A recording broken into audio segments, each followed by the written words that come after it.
Ladies and gentlemen, listeners, lovers, and friends, welcome back. Ba-ba-ba. This is the episode that I have patiently been waiting for. I have been waiting to have this particular guest on since we started, actually. In fact, when Brandon and I were first starting to run the guest list down, Dr. Jean DeLucia was really like in my top 5. I'm not going to bullshit you, okay? But you're in my top 5. Thank you. You're welcome. And he is here with us today to talk about, you've been hearing me say this on air for the last 14 episodes, biohacking. And we are going to explain biohacking today to you, the listeners, right after we get done talking about biohacktomorrow.com. What is biohacktomorrow.com? I don't know, Jim. I don't know, Gene. Well, let me explain it to you guys. Biohacktomorrow.com is a website where you can learn about biohacking, which is, in my layman terms, I think I got invited to this health conference. Gene and a whole bunch of others really kind of, I got so educated, not only about biological engineering, if you will, and the genome and things of that nature, but sleeping, and there were some really great lectures there. But in talking about reducing oxidative stress, which was a big thing that I've gotten interested in, not only because of my own health, but I've always kind of just been on a quest to live as long as I possibly can. I think everybody should do that. That should be take this body, this vehicle that you've been given, as long as you possibly can. And at this conference, I learned about biohacking, and I think someone said it there. Everyone knows, like, hacking a computer. Like, oh, we're going to hack the mainframe. We're going to get in there. We're going to make it run faster. We're going to optimize it. We are going to, get rid of all the empty our recycling bin, get rid of all the trash so we don't have so many programs, or even like on our phone, if we talk about our phone, getting rid of apps, getting rid of unused data, unused bits and pieces. Well, our body has that too. And so biohacking is like hacking a computer, except it's hacking your body, your biology, to run and be optimized for peak performance for you. Not everyone's going to be a Michael Jordan or Tiger Woods or LeBron James, or not everyone's going to be an elite athlete. But if you hack your own body, you can be healthier, you can have more energy, you can look better and feel better. And that's what biohacktomorrow.com is all about. You can learn about some synergizers that can change your life, give you energy, give you focus, etc. So, our number one sponsor today is biohacktomorrow.com. Go there today, and maybe you'll see some of the products and things that Dr. Jean and I will be talking about today. All the way up from Florida, welcome Dr. Jean DeLucia to the show. Jim, thank you for having me, and I'm excited to be here. Fun to be back in Warren. This is where I grew up. I grew up actually in Vienna, Ohio. Got out years ago, went to Florida on vacation in the 70s and decided I was done with the snow. I'm done with the winter. Yep, and moved to Florida. I live in St. Petersburg now, but I come back often. And your mom and I have been friends since grade school. We went to grade school and high school together, and we actually reconnected during our high school reunion. Mine's coming up. Yeah, it's 25 years. A lot of fun. Yep, a lot of fun. And I won't tell you how many years ours was. Yeah, I won't ask. I promise. I think it's funny that you went to Florida on vacation and stayed, and everyone always attributes to the snow or the weather. It was probably the vitamin D deficiency. Absolutely. You went to Florida. You're like, wow, I feel so good. Because everyone's like, wow, I went down on vacation. I feel so good. And, you come back and you still feel good for a week. And then it starts to fade. Could be vitamin D deficiency. Yep. Which leads me right into Nutrigenomics, the study of nutrition and what we put in our mouths, the human genome, and how that optimizes our health. And Dr. Jean obviously is a doctor. He practiced in Florida for a great many years, and he's going to tell you about it because I really think it's interesting to hear the history first, and then we can really get into like some of the nerdy science stuff, which I'm like super amped about. But ladies and gentlemen, we're going to keep it like as layman term-esque as we can because I don't want to get too crazy. I want everyone to be able to understand it. So help us understand, how did you get into nutrigenomics through your private practice? Okay, well, let me tell you my story a little bit. Like I said, I grew up in Vienna, Ohio. I did my undergraduate work at Kent State University. I went from there to Kirksville College of Osteopathic Medicine. It's now A.T. Still College of Osteopathic Medicine. But so I'm a DO, and I was trained in Western medicine. I'm board certified in family medicine. I've been in medicine for over 40 years. But when we're trained in medical school, we're taught to diagnose a disease. We're good at doing a lot of tests and putting a name on a disease. And we're taught to treat, and we can typically treat your disease in two ways, okay? Especially chronic diseases. We can become surgeons and cut them out if they're resectable, or we can give you a drug for them, a pill or a drug. And unfortunately, when I was young and my patient population was young, all was good. I mean, we did a lot of sports medicine. I did it both at the high school and professional level. I ran an emergency room in Florida. I had my family practice, and I saw a lot of young, healthy people, and they got better, mostly on their own. But as we started aging, I started seeing more and more chronic diseases. I was discovering I was passing out more and more drugs to people, more pills. And unfortunately, those pills aren't to cure your chronic disease. They're there to treat an endpoint, either a symptom or a number. And I started getting pretty frustrated at that in what I was taught and what I wasn't taught, because I was starting to say, this isn't fun. I'm not getting rid of anybody's illnesses or diseases. I'm just putting Band-Aids on them. And I got frustrated with that. And it was happening to me because as I was aging, I was having to take drugs myself. I was on up to 4 medications. And I thought, I've got to find something different. And that's really what put me on a journey of trying to find a better way to treat people. You said you were taking some stuff, and not to break the HIPAA law or any HIPAA laws, but what, just so people know. I can tell you, I was on 2 blood pressure pills. For blood pressure, I was on a reflux pill, and I was on an arthritis pill. And this was for years. This was not me just, taking them recently, but I had been on them for years. Let me ask you this. How many of those medications you're on today? None. Boom. Yeah, none. So think about that. This is how this conversation started initially with Gina. I'm an ultimate skeptic of, I hate to say this, but I'm an ultimate skeptic of doctors. I think because what we talked about prior to the podcast going on was that Western medicine, just as Gina said, but the economics of it are set up in a way that you had said it best. The profit is in the treatment, not the cure, or even better, in the prevention. Right. Like, go ahead. There's no money in it if you're healthy. We get paid by the disease, per disease. The more diseases you have, the more often you come in, the more we make. And that's true of the healthcare industry in general, where it's a disease care industry. It is not a healthcare industry. So there's no money in you coming in once a year for your annual physical and be healthy. The money is in your high blood pressure, your diabetes, your heart disease, your Alzheimer's. It doesn't matter what it is. There's hundreds of diseases out there. But by giving you pills, that means you've got to come back. We've got to monitor you. We've got to test you. And it's truly a disease care industry. And it's everywhere from the pharmaceutical industry to the healthcare industry in general, hospitals, doctors, insurance companies. It's a huge, huge multi-billion-dollar a year industry.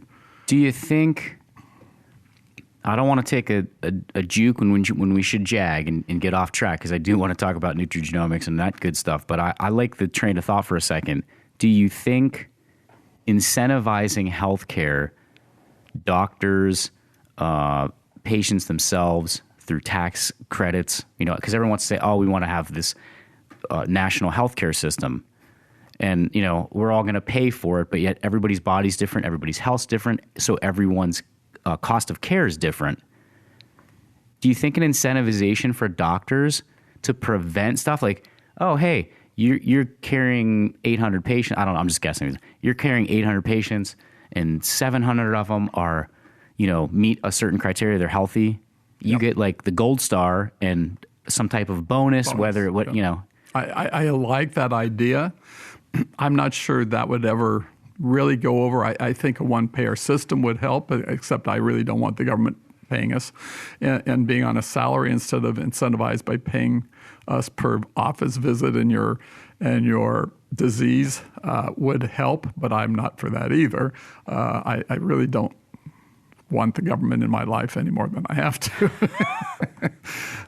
But there's got to be a different answer. And in China, they do it differently. Every community has a doctor, and everybody pays that doctor every month to keep them healthy. And if you get sick, you don't pay him that month because he's not doing his job. Uh-huh. Different healthcare system.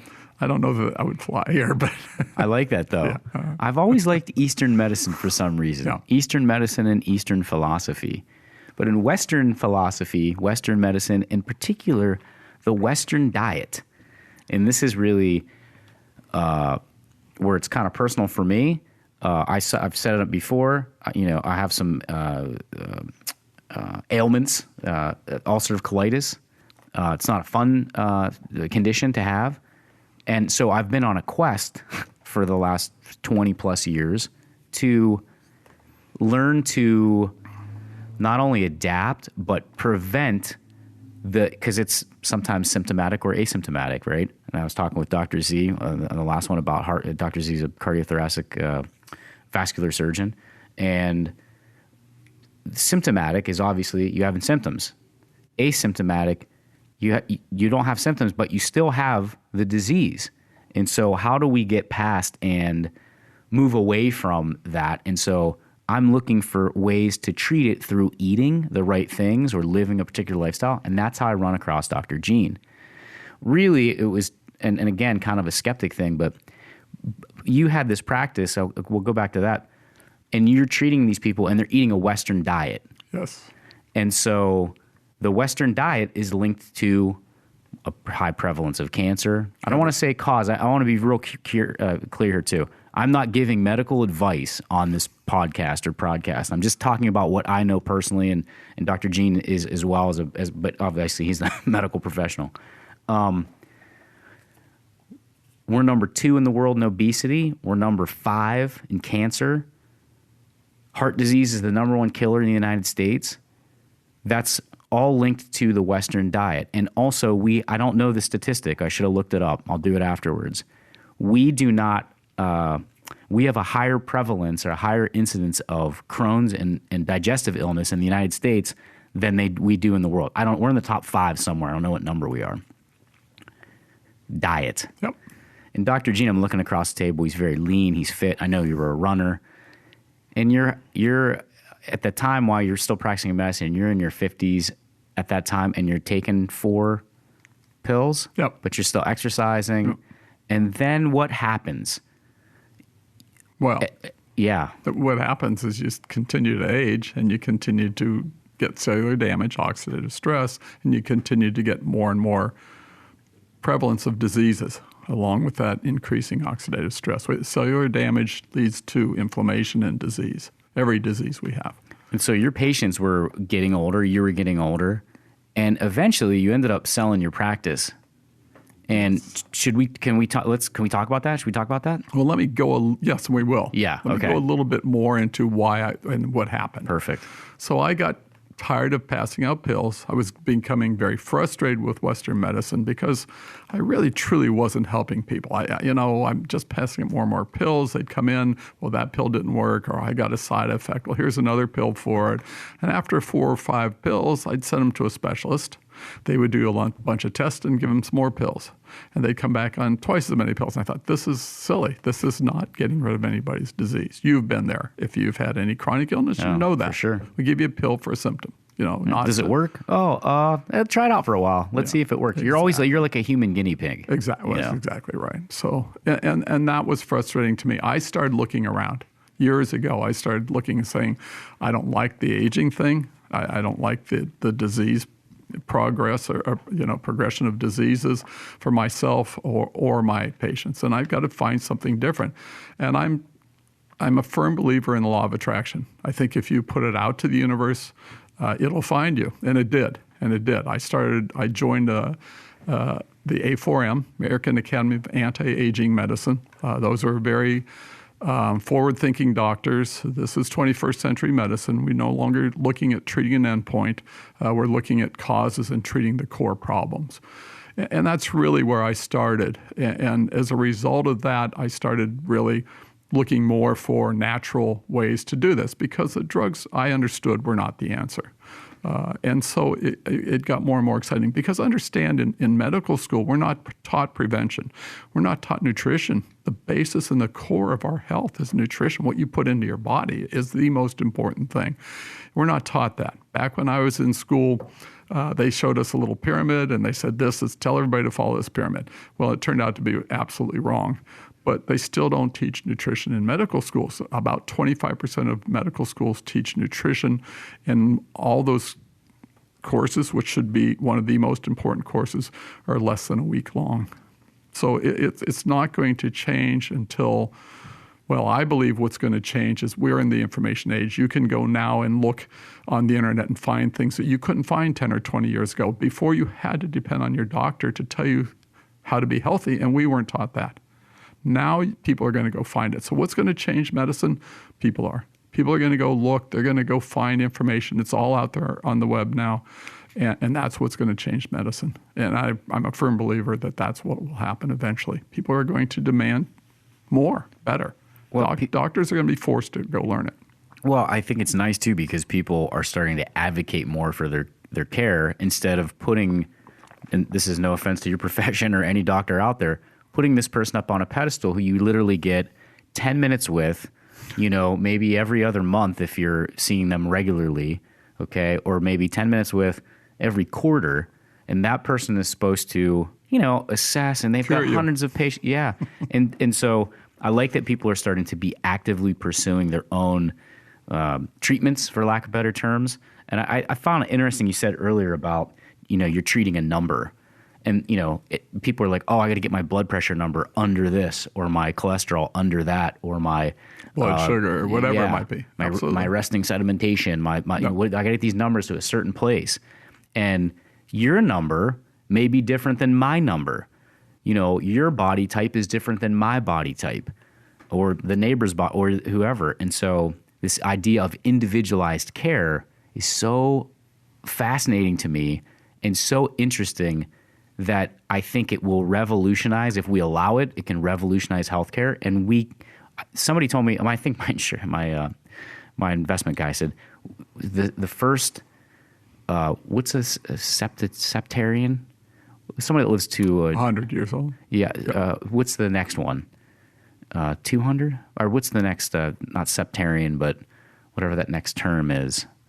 I don't remember the word, but he said that person they're saying is alive today. Oh, yeah, absolutely. If they're looking at, their charts or whatever, the aging process. Your son should live to be 150. Boom. Listen to that. That's amazing. Absolutely. That's amazing. And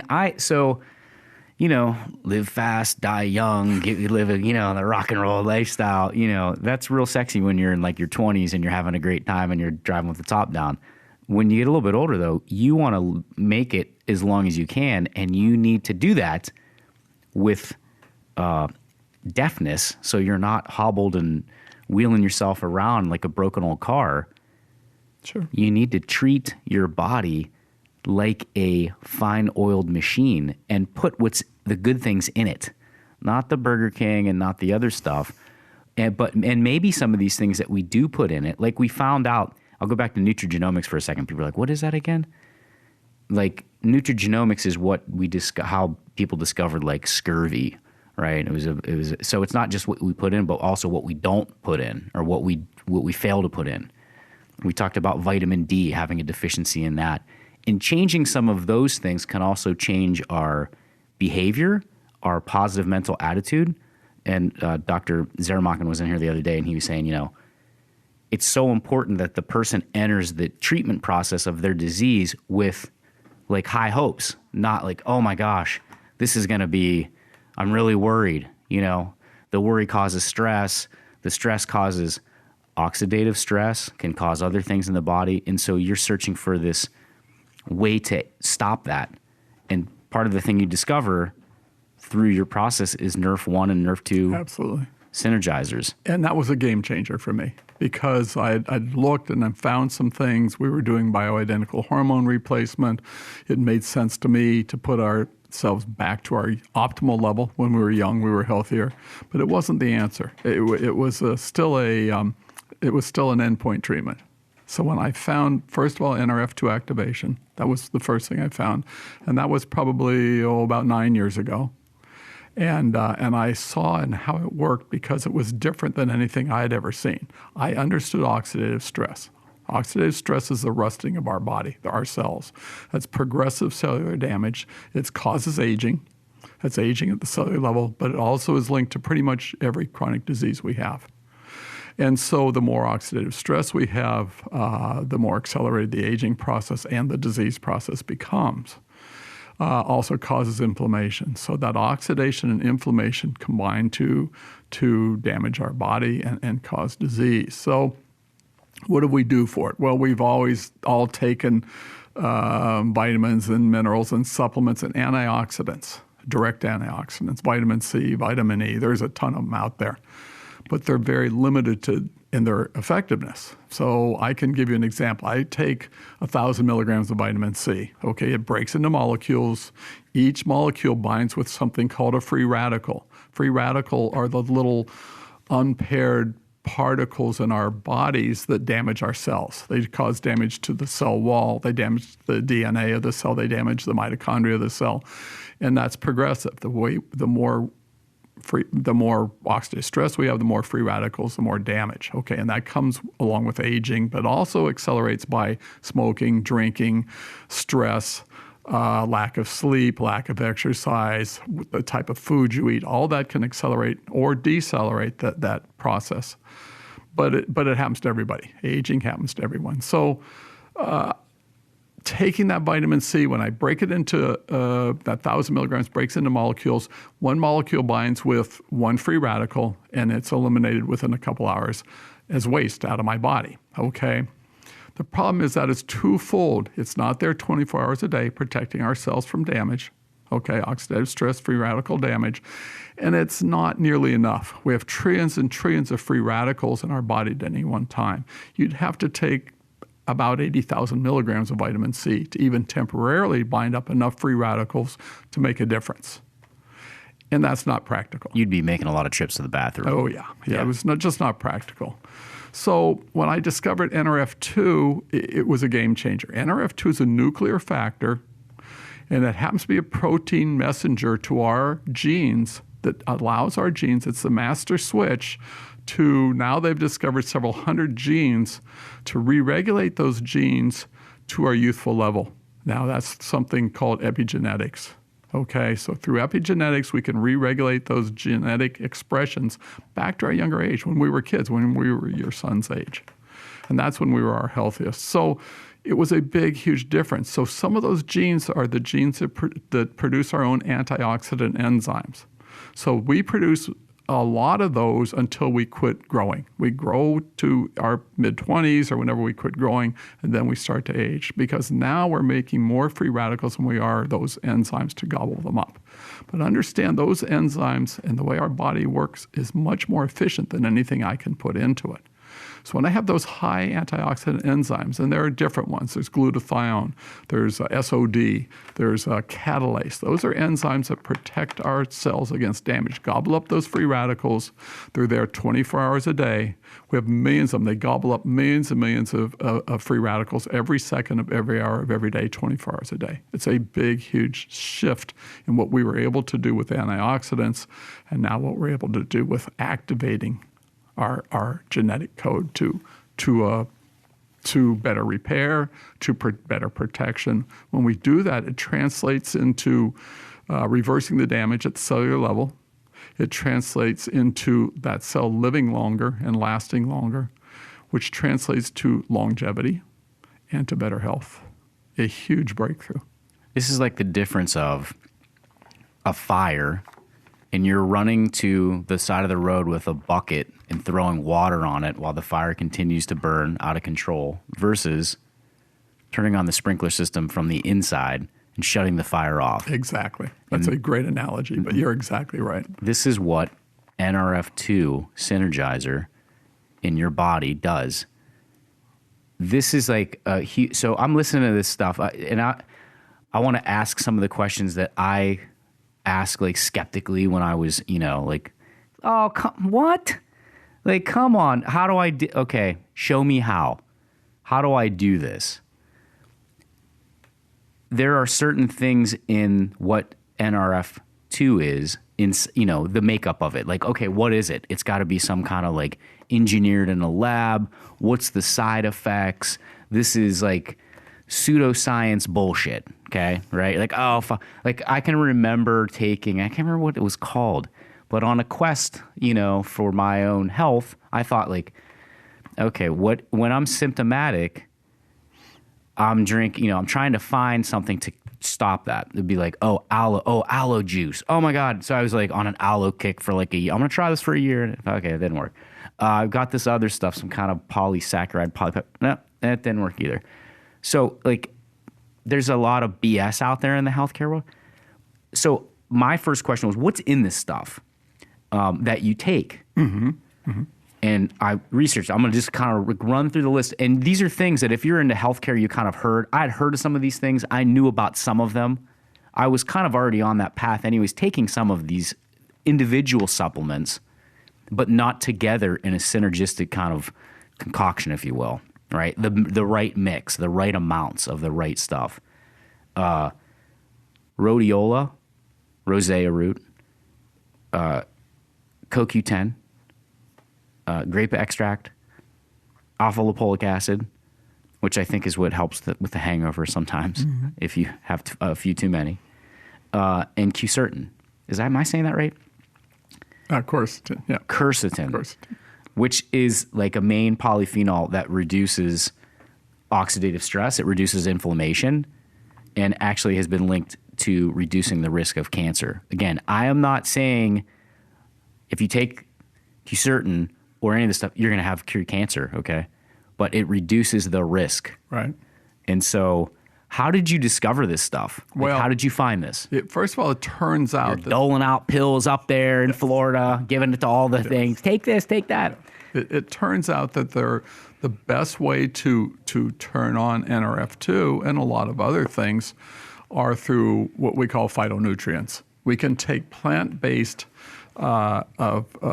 nutrients and derivatives and things like that, and start to turn on our body's ability to repair itself. Okay, there are very weak NRF2 activators. One of the most common ones is one called sulforaphane. Sulforaphane is a broccoli sprouts derivative. Okay, and it's a weak NRF2 activator, and it's been the gold standard of NRF2 activation in the past.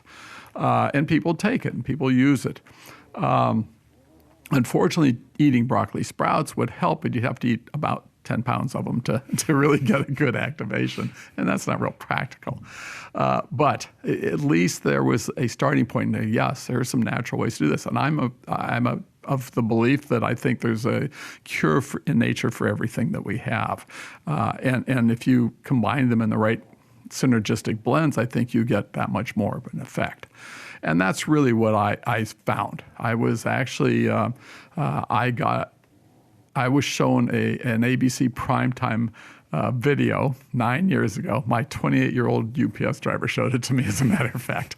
And when I saw it, it was done on a synergistic blend of herbs, okay, and herbs that have been used in Eastern cultures for centuries: ashwagandha, turmeric, milk thistle, bacopa, green tea extract, things like that. But when they were put in the right synergistic blend, they got an effect thousands of times more powerful than if you'd have just bought those herbs and taken them separately. Sprinkler system on. Exactly right. So it was quite a discovery. Actually, it was developed at a university here in the United States and patented. That proprietary blend had been patented. So when I saw it, I thought, sounds too good to be true. The reason that ABC News went to interview the doctor, the scientist that came up with the formula, is because they had published a study and this was out of the University of Colorado, stating that the product they had developed was clinically proven to lower oxidative stress by an average of 40% in 30 days. And everyone tested. What? Say that again. 40% in 30 days, and everyone tested. And they tested people between 20 all the way up to 80 years old. How did they test this, though? This is my skeptic. They do a different oxidative stress tests, okay? One of the standard ones is called a T-bar test. A T-bar measures lipid peroxidation, okay? It stands for, it's a big, long thiobarbituric acid reactive substance. That's T-bar. But the point being, it's a good, accurate way to measure the amount of oxidative stress in the body. And so as a lab test or as a scientific test, it's a good way to measure. And so that's what they were measuring. And they were showing that to come down because that rises with age in everybody. This was shown to bring it down to the level of where you were when you were a newborn or a young child. So that's a big deal. Not in 30 days, though, right?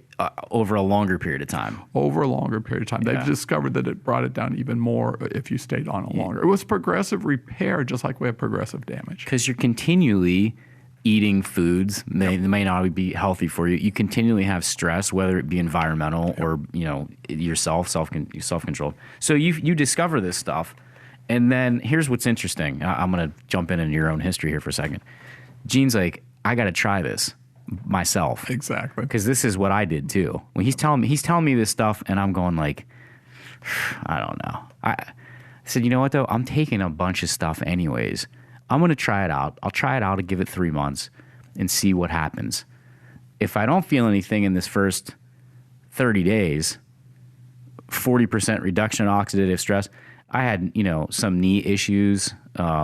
Again, it's an autoimmune disease. And so when I have an inflammatory response, it's systematic. It's not just, I have an inflammatory response in my guts.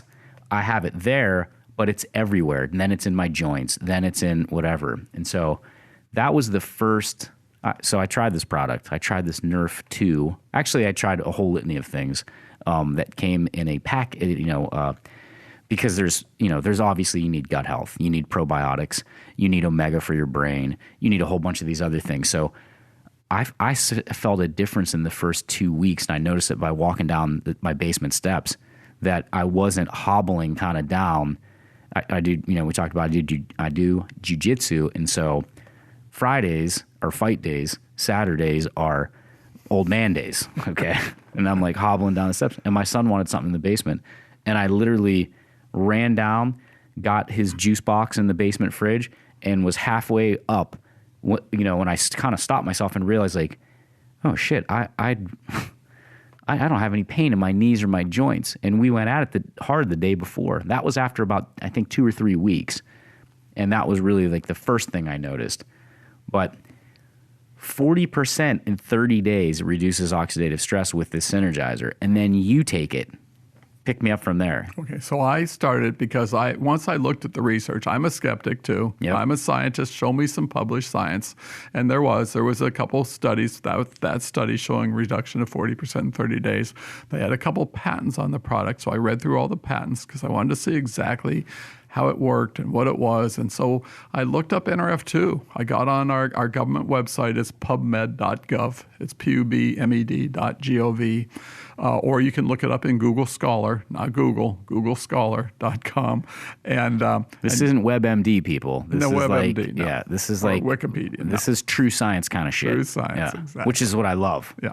That's what I love about you, Gene, is that you're a true scientist. Absolutely. I had to see the proof. I'm very much the scientist first. So I looked at NRF2 activation and how it worked. I'm going, this is a breakthrough. This is amazing. When I can start to do this, it's so much different than anything I had been exposed to, or any of us had been exposed to. I started taking it. I decided I wanted to try it. I actually gave it to my parents. I gave it to the people I loved because I wanted them to be healthier. My brothers and my sisters, my friends. And I started to see a difference. In myself, it was a kind of a gradual thing. The first 30 days, I really didn't notice much. I was working probably 60 hours a week, not paying a lot of attention to my health. At the time, I was single and running, and and abusing myself. I'll let the listeners, paint that picture. I won't. My justification that I was a runner and I'm exercising, so I could get away with eating poorly and going out in the evening, and, right. But it wasn't. I mean, it's just not enough. And in fact, if you run too much, it also causes more oxidative stress and more damage. But at the time, I didn't realize a lot of those things. But about the second month in, the first month I had dropped about 5 pounds. I didn't even equate it to to taking this NRF2 activator. I'm thinking, that's a little scary. I'm not dieting or changing anything, but I just dropped 5 pounds. And I just thought about it briefly, and it didn't really cross my mind again. But at 2 months out, I run in the Florida heat. And after a certain amount of miles, I'm done. I mean, I'm beat. I'm like you, after you're done with your workouts, I'm going, oh, okay, I'm done. About 2 months in, I'm going, man, I feel good. I can put a few more miles in here. And I started thinking, wow, maybe it's the NRF2 activator here. Well, 6 months in, my blood pressure was actually too low. I had to cut my blood pressure meds in half. A year in, I was off all my meds. I was on a reflux pill for years. Bad thing to take long term, not healthy for you. But I couldn't sleep if I didn't take it. I mean, it just literally would keep me awake at night. So about 6 months in, I started thinking, I'm going to start cutting back on this because I haven't had any reflux in several months now. Within a year, again, I was off of all my meds. I was feeling better than I had in years. I was able to do more athletic performance and otherwise. And I was very impressed by then. By then, I had brought it into my practice. I saw the results in myself and my family, my friends. I brought it into my practice. I put my patients on it. I did my own research on it as far as clinical research. I did everything I could. When that patient started, I did all the lab work I could. I did their sugars, the blood sugar levels. I did their cholesterol levels. I did their blood pressures. I measured inflammatory markers like SED rates and CRPs and things. I did whatever I could get the insurance company to pay for. I did them. I did it when they started. I did it at 6 months. I did it a year. And 100% of those people improved. I was amazed at the 100%. Yep. Every single patient improved. Everybody I put this on and I checked them. I'm going, this is amazing. How many people we talked? 2, 3 people? Oh no. Towards the end, before I retired, I probably had, who knows, a couple thousand people on it. Yeah. I had a big practice. 100% of these people's symptoms improved. And how many meds did they get off, percentage-wise? Well, percentage-wise, I probably got 75 to 80% of them off their meds. The majority of the rest of them, I was able to taper down, depending on the disease and how far along it was and how progressed it was. I tell people all the time, if you're on dialysis, I can't make you a new kidney. Yeah, someday we'll be able to do that. Stem cells, maybe, I don't know.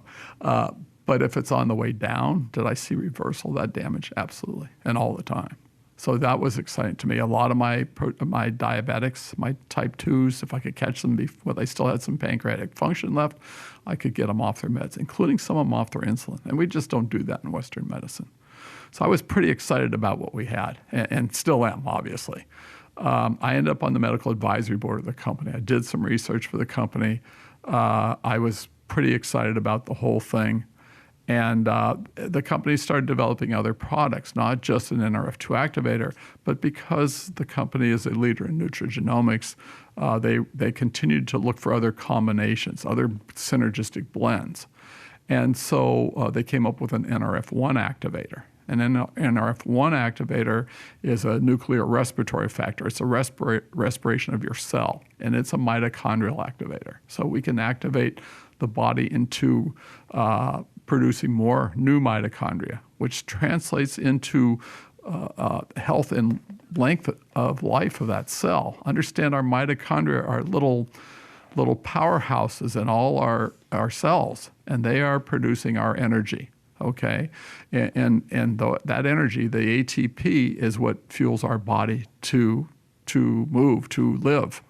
And they start to get damaged by those same free radicals as we age. So when I can produce new ones, repair the damaged ones, encourage that mitochondria to produce more ATP, it translates to more energy, repaired cells, longer living cells, longevity, all those things. So it was quite another find. It was impressive, the results we saw of that. Together, even better, because when I put the NRF1 activator there and they were producing more energy, of course, you're making more free radicals. The NRF2 is there to gobble up those free radicals. So together, they worked even better.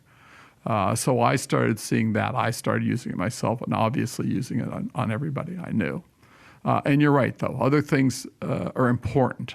One of those things are probiotics, because we do have damage in our gut, and you are the perfect example of that.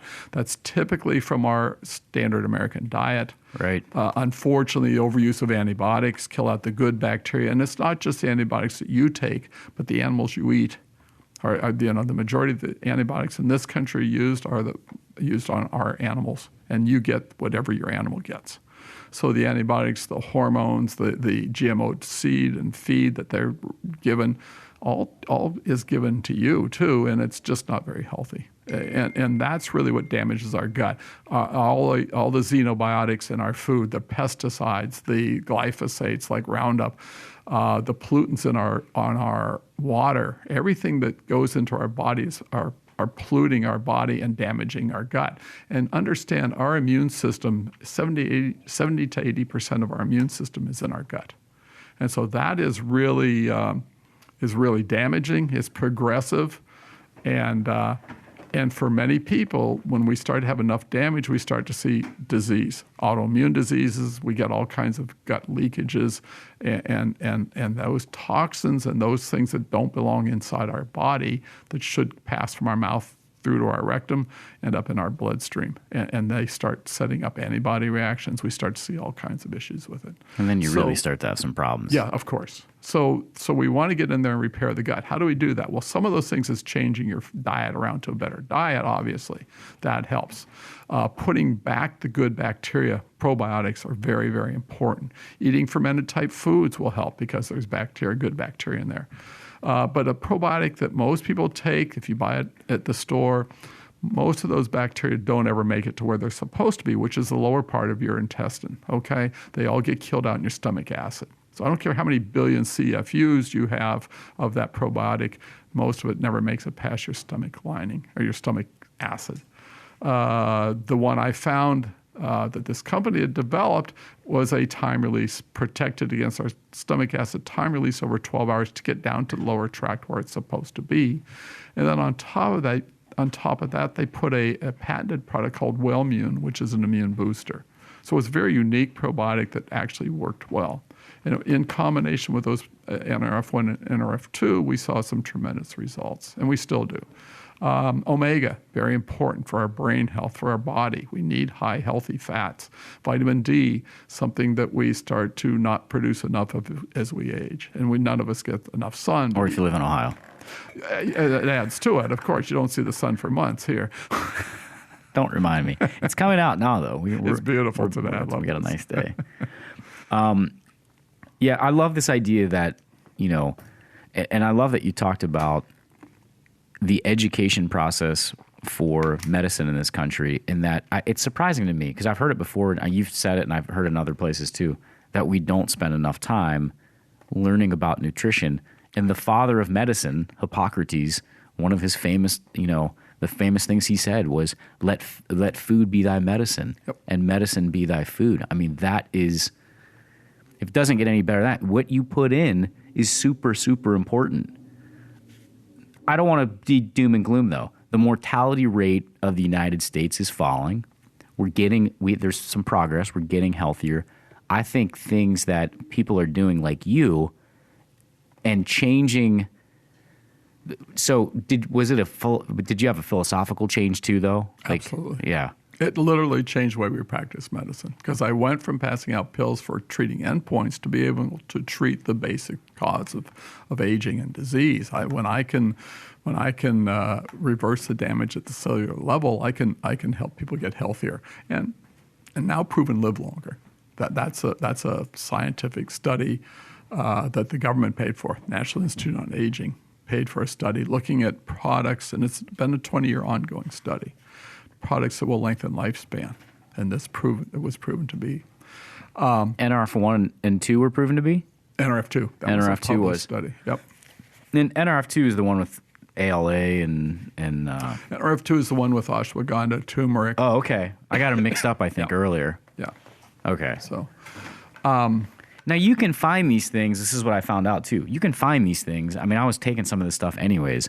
You can find these things in the health food store. sure, you can buy all the herbs. You know, they've been used in China and India for centuries.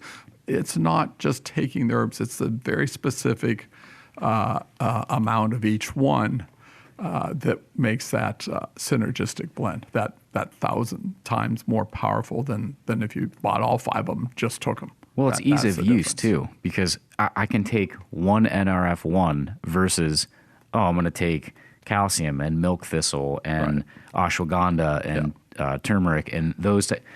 I got 5 different things now I'm taking instead of one thing. And some of those things I mentioned, I was already kind of on that path. So I meet Dr. Gene, and I'm skeptic as hell, and I'm like, I don't know. So I start taking this stuff, and like I said, the first thing I noticed was my knees. I have a reconstructive knee surgery on. I had it done on my right knee when I was 35, and so it always gives me a little bit of problems. And that it's funny when you have one thing, and then I waited like 6 months. And so you start to develop other things because you're overcompensating for certain points. So like it was like my one knee, then my other knee, then my ankles, then my joints. But I noticed right away, and I think it was from the reduction of. I always had a fast metabolism, so I eat and I'm energized and I'm light. Obviously, now when I wasn't, when I was eating a lot of processed foods and red meat and taking 2-hour dinners, and I was a account executive at a corporation, and we were taking these clients to lunch, and you're, get the steak, that kind of thing, and you're on The 20-ounce steak. yeah, man, you're on the expense account, and you're carrying around a little extra weight. The second thing I noticed in probably 30 days in was that I too had lost a little bit of weight, but I noticed what had happened was I had way more energy. Right. And I have never been a morning person. I've always been, my wife is like spry as a daisy when she gets up. She's singing, and we lived together. We lived in sin before we were married. and so, she'd be up singing, and I'd be like, oh, and I'd late night it because artists are late nighters, unfortunately. And so I'd be terrible. I noticed about a month in, and I was up before her every morning. And I'm making the coffee. And more energy. And she's going, what's going on? Like, did you stay up all night? Like, no, I just woke up, a little bit ago. And we could actually have a conversation. So that was really the second thing or third thing. I had less joint pain. I had lost a little weight, which I equated to like more energy because I was like lighter, not a lot of weight, probably, maybe 1.5 pounds. But I noticed I was like spry, felt more spry. And the sleep patterns also kind of changed. I didn't need as much sleep. I was not sleeping 8 to 10 that I felt like I needed. It was like, I'm 7 to 8, and I'm getting up, and I'm like, better quality sleep. Let's go. Yep. Like, I'm ready to rock. Yep. Your patients felt this. You felt this. Eventually, this leads you in some capacity to sell your practice. Yes. Yeah. And we can't say the name of the company that you work for on air, right? No. I mean, but if you go to biohacktomorrow.com, you can see their products and whatnot. And then you get on this medical advisory board and you start to help people. I'm curious, like, I don't ever want to find out what the reverse of it was, but I'm curious, like, I wonder what taking these nerve products 1 and 2 has prevented for you and for others. Because again, it's not about waiting until you have a symptom and you're putting a Band-Aid on it. It's like making sure you didn't fall in the first place to skin your knee to put a Band-Aid on it. And that's always better. It's like teaching the kid balance so he doesn't trip and fall versus, we got to have some Band-Aids in the thing. Just telling the kid not to fall. Prevention is always better. Obviously, you don't want some of these terrible diseases because I had many, many patients who would come into me and go, well, I should have listened to you. This was after their event, their stroke or their heart attack or whatever it was. I should have listened to you, but I'm ready to listen now. But if you'd have listened before, you wouldn't have had that problem. You would never have had the disease, So we always want to preach and teach prevention. It starts with nutrition, obviously. What you put into your body is the most important thing. Stay away from inflammatory foods, processed foods. Like what? Tell us. Sugars, carbs like breads and pastas and most cereals, very inflammatory. Those things are damaging to our body, okay? But wait a second. You're Gene DeLucia, which before they changed it in American, it was DeLucia. Exactly. You got to eat the pasta, and you got to eat the... Yeah. How, has that been a difficult transition for you? Only at first. The bread and the pasta I missed. Sugar I didn't really miss, but the bread and the pasta, obviously I'm Italian. It was difficult at first. And I do tell people, your body is made to heal itself if you let it, okay? So for a perfect example is this. If I hit my thumb with a hammer, what happens? My body, the thumb swells up, it gets red, black and blue. My body rushes a bunch of cells in there, my platelets and other repair factors and growth factors, and it repairs itself. 2 or 3 or 4 weeks, it repairs itself. And your body's made to do that, okay? But if I hit my thumb with a hammer every day, I'm going to lose it, okay? If I hammer myself every day with bad food, I'm going to have disease. If I do it once in a while, my body will recover from that. So you still eat some pasta? Once in a while. He doesn't want he wants the Italians to let him know he still gets a Sunday dinner once in a while. Once in a while. And my body recovers from that. That piece of meat, I don't eat it often. I certainly don't do 20 ounces anymore. I'd probably get sick. But probably 80 to 90% of my diet is vegetables, is plant-based. And that's what we're made to eat more. Legumes, seeds and nuts. Yep. Yeah. All those spices, leafy vegetables, berries, all those things are healthy for you. High healthy fats, avocados, olive oil, coconut oil, those are healthy for us. You're making me hungry. Those are healthy for us. The bacon, not so healthy. Not as good as it might taste to you. Not so healthy. Processed meats, processed foods in general. If it hasn't come out of the ground, you probably shouldn't be eating it. If it grew out of the ground, you picked it and ate it, it's healthy. Unless it was sprayed with some Monsanto crap. That's the problem. There's the problem. In this country, we overuse pesticides. We call it the dirty dozen. If you're going to buy organic, buy the dirty dozen organic. That would be berries. Strawberries are worse. They spray 15 to 20 different pesticides on your strawberry, and you can't wash it off. Leafy vegetables, those are high up on the Keep going. I'm making a list here. Okay. The ones that aren't quite as important are something that you're going to take the skin off, like an orange. Banana or an avocado. Okay, not as critical. Better if you ate it organic, but not as critical as your berries or your lettuce or things that you're going to eat. All of that are very difficult to wash that pesticide off or that Roundup off. Even worse. I'm going home. I'm throwing those blueberries away in the trash because I don't think they were organic. I don't think we got them organic today. That's why tell people there's certain things that you should buy organic. The ones you're going to eat the whole piece of fruit or vegetable. That's the best. So it's more expensive to be healthy, but in the long run, you're saving so much money because you didn't have the disease. Right. You're not going to the doctor. You're not having surgery. You're not taking drugs. So what would you rather have? Would you rather spend it up front for your health or spend it down the road for your diseases? I know my choice, for sure. So you have to be willing to invest in your own biology, in your own health. Absolutely. Because you're getting paid dividends on the back end. It's kind of like when you're putting money in your Roth IRA or your 401k for you people out there, you're going to get it on the back end. I tell my son all the time, I said, we are fourth quarter guys. He goes, what's that? He's 6. He goes, what is that? I said, you're going to finish strong. You don't want to, you can come out great. You come out great. You may tire. You may miss some swings. He's playing baseball. You may miss some swings, or you may miss some kicks, or we're fourth quarter guys, or second half guys, if you will. I want mine in the second half. I want to make it to 150. That would be incredible. I don't know if I'll see it, but like you said, my son probably will, or his generation will. And they're going to do that by preventative care. Yeah. And probably some other things. But taking things that actually do something for you, that prevent this and reverse the damage. That's the big thing.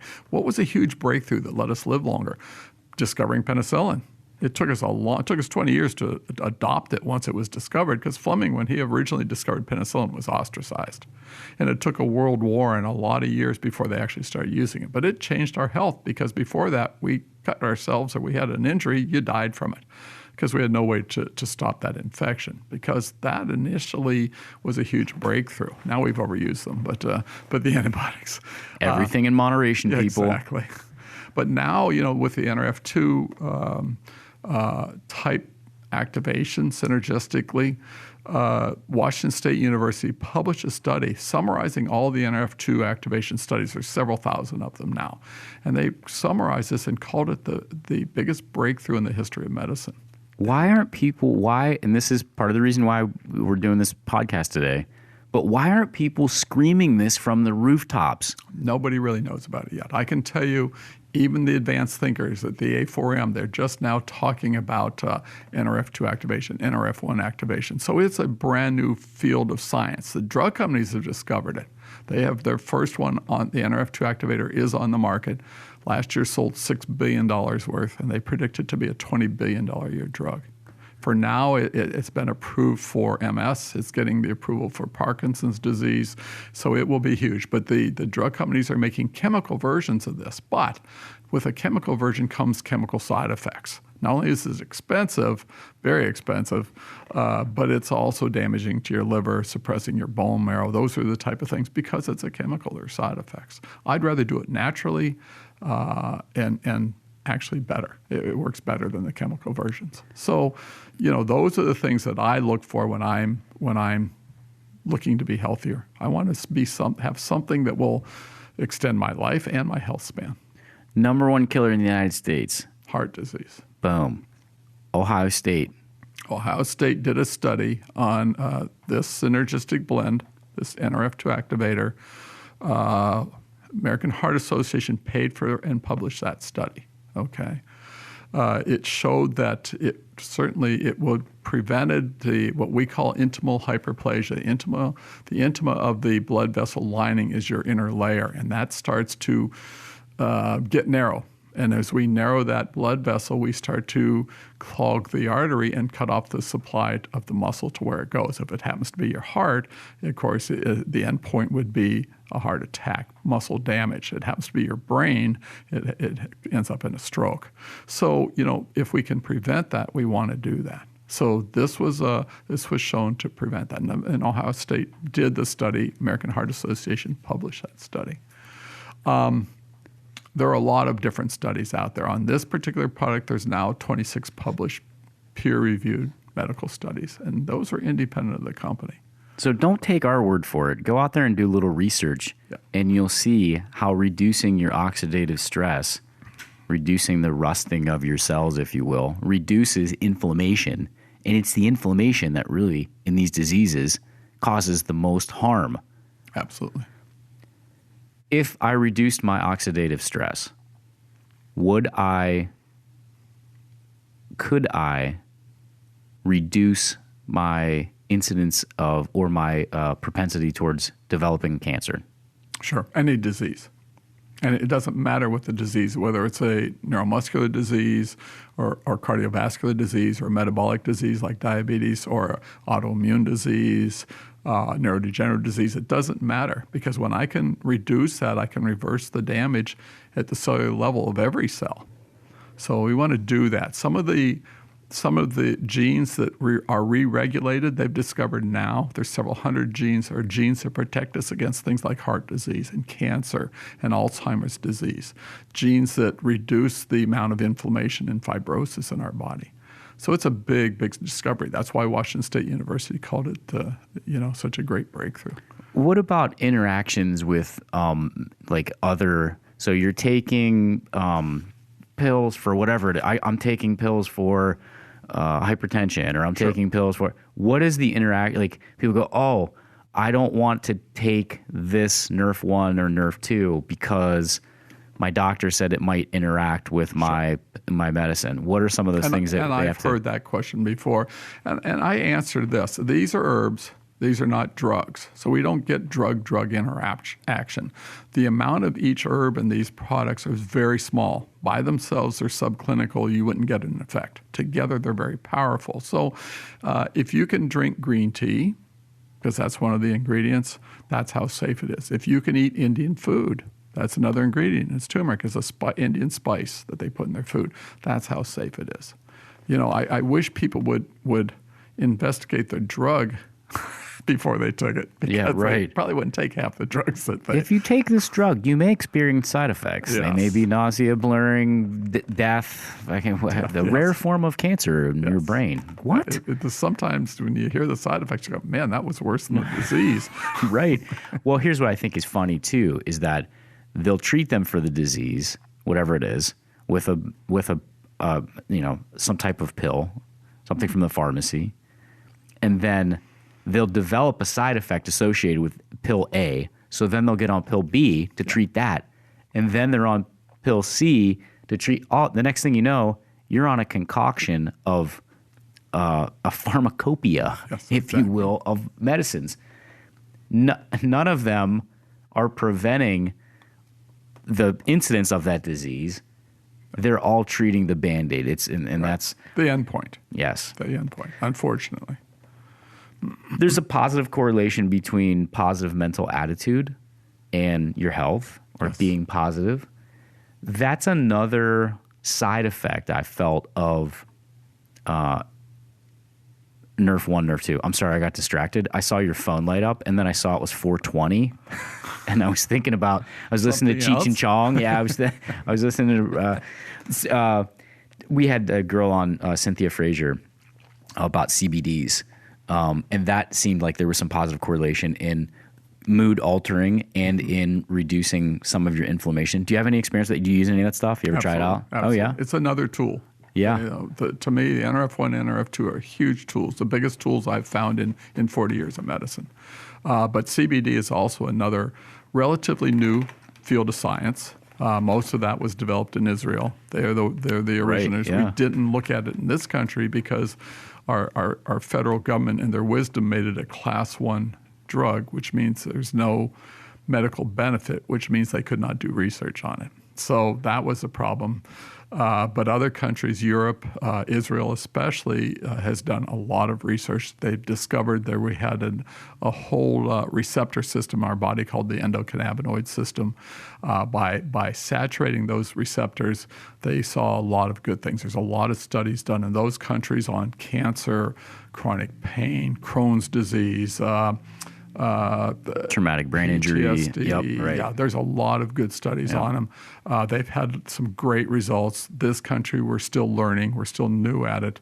But yeah, we've had some tremendous results with the patients we've used it on. I think they actually started that. I may be incorrect, but I think they started that in Israel because of their military and with PTSD. That was like a big study where there was I can't remember the doctor's name, but he did this study that found that people who were treated with THC and CBD, but most specifically CBD and THC in a lower form, there was neuroreconnectivity. And so those people that suffered from TB, from a traumatic brain injury, and that had PTS, it's not PTSD anymore, it's PTS, and the DSM-4 or DSM-5 came out. And anyways, nerd alert.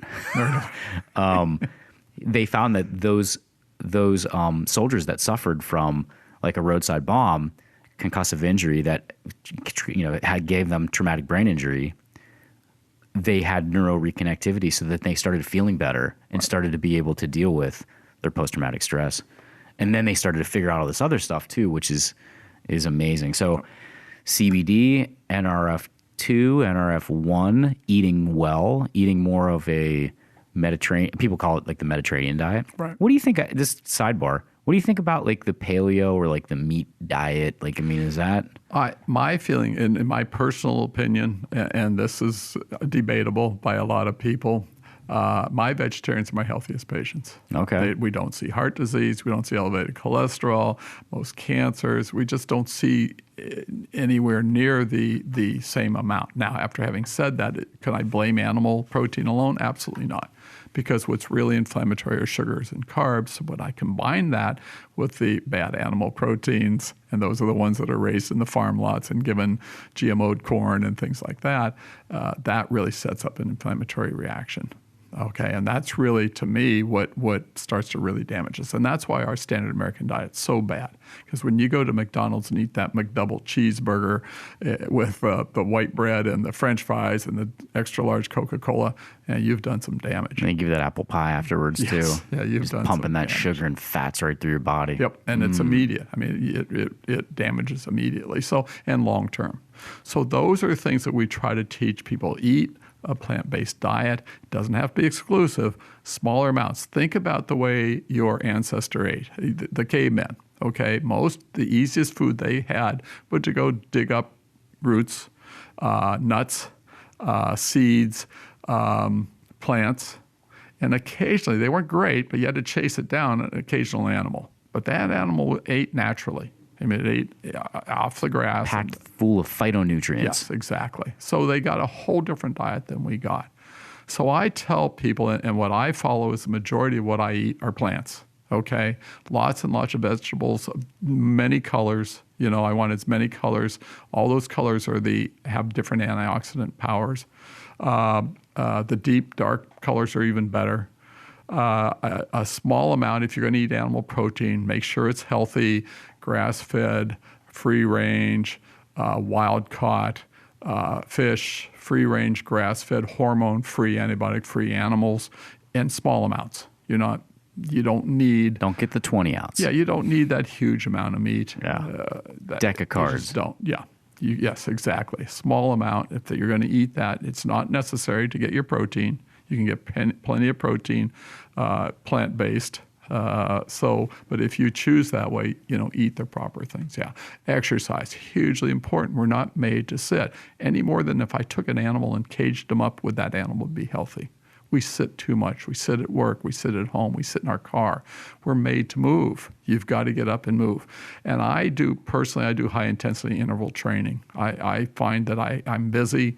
I don't have an hour to go out there and jog anymore, and I can get more benefit out of short, rapid bursts followed by slow, resting periods. Your body responds well to change. So I get more out of that 15 to 20 minutes of high-intensity interval training than I do out of that hour or two of jogging. It's better for me, and I see better performance and more results. Sleep, hugely important. Your body has to clear itself of waste. It's got to repair itself. It's got to reproduce your hormones and everything. That happens during your sleep cycle. So it's important. When Thomas Edison discovered the light bulb, he didn't do us any favor. Because before that, we went to bed at sundown, and you got up at sunrise. But now, because of artificial lights, it really screws up our circadian rhythm, our melatonin production. That's another thing I tell people should be taking at bedtime. Absolutely. Blue light from our computers. phones, our TVs, right? Yep. So those things are things you should turn off a couple hours before you go to bed, or at least wear a blue blocker. And rest your brain. Rest your brain. Like, get away from it for a minute. Yeah. Meditate. Stress. Huge oxidative stressor is stress, and we all have it. Learn meditation. There are a lot of methods to do that. Deep breathing exercises. All those things add up and are a component of better health, longevity. If you do these things, you eat better, you exercise, you et cetera, you feel better. You have a better positive outlook on life. Absolutely. Your personality kind of changes a little bit when you start to feel healthy. We always like a quick fix in the US of A. God bless the USA. We want a quick fix. So I'll take it back to this meeting. I meet with Gene, okay? My stepfather, Gary, says, he was on me for a couple months. You guys had met, I think, at the reunion Correct. that you talked about. Yeah. And he was like, Jim, you're into, you're doing jujitsu, you've been an athlete, you're into health food, you got this illness, you should really sit down and talk to this guy. And I was like, fucking know it all. Okay. I'm like, I was like, yeah, all right. I said, I'll look at it. And he gave me some stuff. And I looked at it and I go, man, I've taken most of this stuff already. I don't have time. And so glad I sat down with you, and I'm asking these questions, that I've, from years of trying to, cure myself. I'm using cure in air quotes, like to cure myself. And Gene says, do you drink energy drinks? I said, yeah, I do. I said, I try not to because they're loaded with crap. It's too much taurine. It's too much sugar. It's too much caffeine. He goes, artificial flavors, artificial colors. Yeah, right. Gross stuff. Yeah. And you feel like after you eat that Burger King, it's so good while you're eating it. My killer's Taco Bell. Taco Bell is my kryptonite. Okay. I mean, my son brought me a couple tacos. My wife took him to taco. I want a taco. Get daddy a couple tacos. I came home. It was late. I was working late. And she's like, hey, there's a couple of tacos in the fridge for you if you want. Jimmy got you tacos from Taco Bell. I'm like, oh, listen, I'm not knocking Taco Bell, but they don't sponsor us, so I'm not going to worry about it. But I said, oh, I shouldn't eat that. And a half hour later, what was I doing? I was shoving Taco Bell in my mouth. And I went to bed right afterwards. And the next morning, I felt terrible, okay? Just like after you eat that burger sometimes, not all burgers. You get the grass-fed or you get the bison meat or you feel a certain way.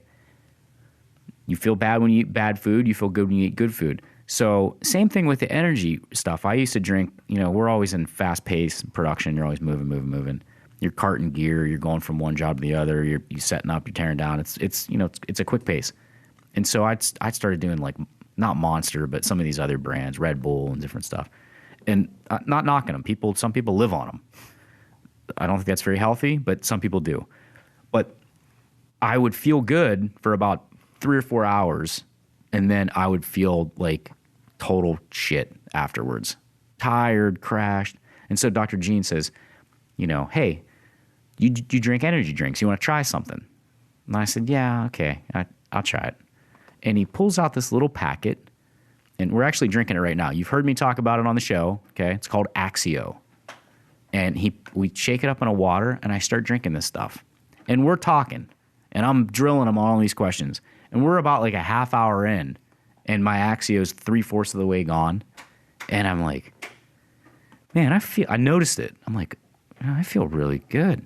I kind of feel, I don't want to say a boost, but I felt dialed in. I felt like locked in on the stuff you were saying. It was almost like, I don't want to be dramatic about it either, but it was almost like I was looking at a doll picture, and then I took this stuff and someone turned the color saturation up. If my attention was I was like more focused. And so I want to ask you about L-theanine and the brain and the brain's positivity and your mood factor when you have L-theanine and some of these things that are in Axio. Yeah. Well, and Axio was designed for neuron protection and repair. So it's natural. It's got a number of natural synergistic blend of herbs. It is for focus. It's for concentration. It's for clarity. It's for memory. It's for energy. And it works. I use it daily. It's tremendous. I feel the same way you do. I have laser focus. I certainly have better everything. I mean, I just function better. Brain-wise, mentally. And it's certainly better and healthier than those energy drinks or even, sodas are terrible. Yeah. Probably the second worst thing you could put in your body after cigarettes or sodas. So, this is a game changer. Again, another way to get us to function better and be healthier, much healthier. Well, what's nice about it, too, is it has some B vitamins, which are going to give you a little bit of a mood elevation anyways. And it has niacin in it. And niacin I was learning this I was listening to a podcast, Paul Stamets, about mushrooms and mycelium and how, again, it was neuroregeneration, and how the myelin sheath recedes and plaques build on that dendrite, that nerve ending. And that's how people end up, or that's one of the things that causes the memory loss and things of that nature in Alzheimer's, right, or people with traumatic brain injury, chronic encephalopathy, CTE. I always get the acronym wrong. People that have traumatic brain injury. Right. And so this niacin, when taken with mycelium, removes lion's mane mushroom is the main thing. They regrow the sheath and it removes those plaques, and there's no reconnectivity.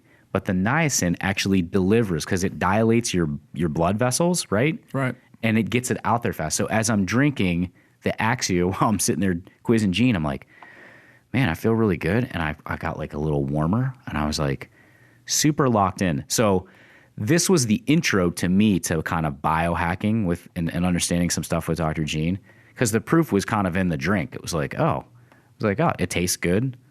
And I got a little bit of a focus. And then I started with Nerf 1 and Nerf 2. And personally, I've been on this Nerf 1 and Nerf 2 for about a year and a half, I want to say, is about roughly, I'm guessing here, a year and a half. And I've lost about 7 pounds in the year and a half. Some people are like, "Oh man, you're looking kind of trim," and some people are like, "Oh, I think maybe you're too trim." And I think it's funny because if some of those people were in Europe, you would think, "Dude, you're obese. Like you're too big." Like we're getting used to that look and feel of the American people as being like this obese people because of the Western diet and because of some of the stuff that we do. And so anyways, the Nerf 1, Nerf 2, I've lost some weight. I've got way more energy. Mm-hmm. I've got much less. And I actually tried, I'm like, you know what? I'm going to not take this for a couple weeks, and I want to see what happens. Within a week, I would say, I started to notice I had joint pain again. I was like, son of a gun. That can't be it. I just took it too hard at jiu-jitsu the other day. And sure enough, it was progressive. I started to feel it more and more in my knee, the reconstructed one. Like, oh man. I got back on Nerf 1, Nerf 2 with the probiotics and the fish oil, and I started kind of biohacking again. And within about 5 days, I started feeling good. I was like, oh, my knee pain's gone. It's unbelievable. Like this stuff is a revolutionary move. And so how do we get people to understand it and to get more people to feel better about themselves and to want to be better, healthier, to live longer? How do we tell them? How do they find out about this? How can they find out about it? Well, I mean, they can certainly get on your website and look. There's information. They certainly can, if they want to email me, I give you my email. Yeah, please. More than glad to answer any of their questions, connect with them directly. My email is DeLucia, so it's EDELUCIA 3, the number 3, at me.com. So I'll be glad to connect with people, talk to them. Jim is very knowledgeable about NRF1 and NRF2. Certainly, he is educated himself because of the results, I believe, that you've had. Yeah, amazing results. And that's really what happens to a lot of people. It's very, it's a new branch of medicine and a very new field that most doctors don't even know about yet. So you're hearing it first, most of you. Prodders out there. We're bringing you some new information that's not really readily out there. It's readily out there, you just haven't heard it yet. Yeah. And it will be. It will be an everyday household name someday because it's 1,000,000 times as powerful as any antioxidant on the market or anything else you can take. So it's a real game changer. I can tell you it's a breakthrough. I've seen it over 9 years now. I've been on it for 9 years. My parents still take it. Dad recently turned 98. My mom's 96. I was just going to ask you. They far outlived their parents. I believe it was because we've activated them. We've given the synergistic blends. And we see more and more great things as we go along. So I'm thrilled about what I'm doing. I'm very passionate about what we're doing now. I wasn't with Western medicine. I was pretty burnt out on it. And I've had a lot more fun. When people come back to me and said, wow, this gave me my life back, that's the reward. That's the reward that I see for helping others. That's why I went into medicine. I just have found better ways, much better ways. Give us your email again, just because I was writing it down because I want to put it for anyone that's listening. We'll put this information on our Facebook page. We'll actually put there's a Ohio State study we talked about earlier. There's a really good talk. I can't remember the doctor's name, but he gives a really good talk about it. I'll put a link there. Maybe I'll put the ABC thing too, but I definitely want to put your email address. Okay. If you want to contact Dr. Gene DeLucia, not DeLucia, DeLucia, his email address is DeLucia3@me.com. So it's EDELUCIA3@me.com. That's a good thing I asked you because I wrote Gmail and I forgot the 3. So three at me. Dr. Gene DeLucia has come from Florida to give you prodders here, listeners in Ohio, above Dave Grohl Alley at the Two Ticks and the Dog Productions, some words of wisdom about your health. We want you to be healthy. We hope you take an active, I'm talking to some of my friends, family, loved ones, listeners, lovers, and friends. Be healthy. Take an active approach to your own health. Be an advocate for yourself and start to find some of the things that can prevent these diseases, or if you already have some of these diseases, can mitigate some of the damage and change. We're course correction. These can be course correctors of your overall health. I really want to thank you for coming on today. Jim, thank you for having me. I appreciate it. It's so educational. The next time you're here, can we come? Let's do it again. Absolutely. But we can get a little bit nerdier and a little bit deeper because Okay. there's maybe there's a select group that maybe be interested in some of the nerd science. Sure. I use that term with great respect because I'm a fellow nerd. Yes. Dr. Gene DeLucia, thank you for coming on the podcast today. Until the next time, listeners, lovers, and friends, stay electrified. Visit biohacktomorrow.com. You can find some of this stuff out and email Dr. Gene. He will get back to you if you have questions about your health. Thank you again so much. Appreciate it.